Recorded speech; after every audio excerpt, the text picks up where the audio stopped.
আসসালামু আলাইকুম, সোনাদের হ্যান্ডিক্রাফটসের পক্ষ থেকে সবাইকে জানাই স্বাগতম। এটা হচ্ছে মিরপুর 10-এর FS স্কোয়ার। তো এই রাস্তাটা দিয়ে আমি প্রায় অনেকবার গেছি, কিন্তু ভিতরে যাতে সুন্দর সুন্দর জিনিস পাওয়া যায় তো আমি জানতাম না। তো এদিক দিয়ে যাইতেছিলাম, আর এইদিকে আমার একটা কাজ ছিল ব্যাংকে। তো আমি গুগলে সার্চ করলাম যে ওই ব্যাংকে যেহেতু যাবো, তো ওইদিকে কোনো শপিং মল আছে কিনা। দেখলাম যে FS স্কোয়ারটা আছে সামনে দিয়ে, কিন্তু অনেকবার যাতায়াত করছি, কিন্তু ভিতরে কি আছে না আছে খোঁজ খবর নেই।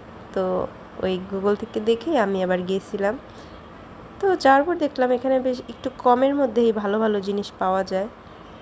আর এই ফার্স্ট ভ্যালুর জিনিসগুলা দেখতে বেশ সুন্দর ছিল, কিন্তু অনেক বেশি দামের তুলনায় একটু কম সুন্দর। এটা আমি অলরেডি আগের একটা ভিডিওতে বলছিলাম, তো আজকে এটা নিয়ে না বলি। এই নীল ড্রেসটা আমার বেশ ভালো লাগছিল, কিন্তু আমার আসলে কনফিউশনে ছিলাম যে আসলে কোন ড্রেসটা সুন্দর, কালারটা আসলে আমাকে মানাবে কিনা।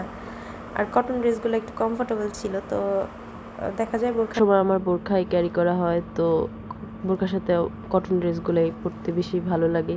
তো যাই হোক, আমি ড্রেসগুলো দেখতেছিলাম। সেদিন আমি ড্রেস নিতে পারিনি, এখান থেকে একটা ড্রেস পছন্দ করছিলাম, তো আমি একটা ড্রেস পরে সেখান থেকে নিয়েছিলাম। এবার আমার নিজের শপিংয়ের চেয়ে হচ্ছে বেশি টেনশন ছিল আমার মানে গিফট কেনা নিয়ে।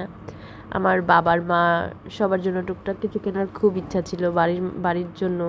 তা আসলে সবার জন্য কেনা হয়নি, যতটুকু পারছি এই টুকটাক কেনাকাটা করছি। আমার নিজের শপিং নিয়ে এবার কোনো মাথা ব্যথা ছিল না।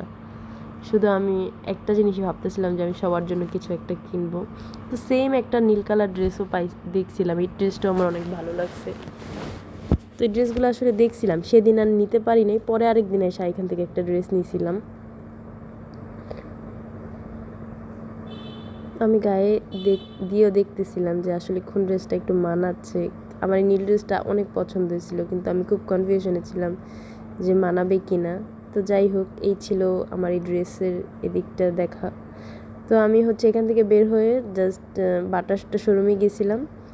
তো এখানে যাওয়ার পর আমার মনে তো ছিল যে আমি বাবার জন্য এখান থেকে কিছু একটা নিব, আমি জাস্ট যাই, আর উনি আমাকে জিজ্ঞেস করতেছিল যে ম্যাম আপনার কি জুতোটা পছন্দ হয়েছে। বলছে হ্যাঁ পছন্দ হয়েছে, সাথে সাথে প্যাক করে দেয়। আমার জাস্ট 5 মিনিট লাগছিল জুতোটা নিতে।